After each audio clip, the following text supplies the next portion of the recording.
Hi, I am Jayanthi from Chennai. நான் இப்போ உங்ககிட்ட ஒரு விஷயத்தை ஷேர் பண்ண போகிறேன். என்னன்னு யோசிக்கிறீங்களா? கரூரில் தியான மகா யக்னம் நடக்குது.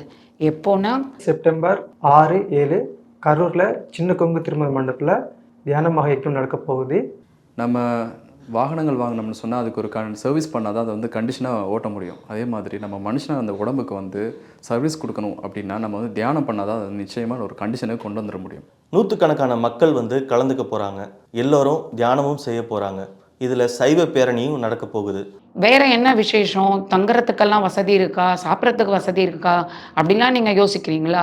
கண்டிப்பாங்க, எல்லா வசதியும் இருக்குது. சுத்தமான சாத்வீக உணவு நமக்கு கிடைக்க போகுது. தங்குறதுக்கான எல்லா வசதிகளும் இருக்குது.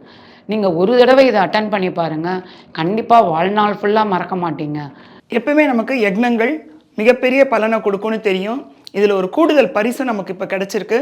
நம்ம பத்ரிஜி சார் அடிக்கடி சொல்வார், அகிம்சா பரமோ தர்மகா அப்படின்ட்டு. அந்த தியானம் பண்ணுறதோ இல்லையோ, முதல்ல அகிம்சை, நம்ம ஹிம்சையிலேருந்து அகிம்சைக்கு போனோம். அதற்கான ஒரு வாய்ப்பாக ஒரு சைவ பேரணி நடக்குது.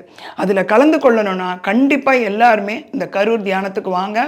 அந்த யக்னத்தில் முந்தின நாள் நமக்கு சைவ பேரணி இருக்குது. அதில் கலந்து கொள்ளும் போது உங்களுக்கு புதிய மாற்றங்கள் உங்கள் வாழ்க்கையில் நிகழும். நாங்களும் போகிறோம், நீங்களும் வாங்க. Thank you master.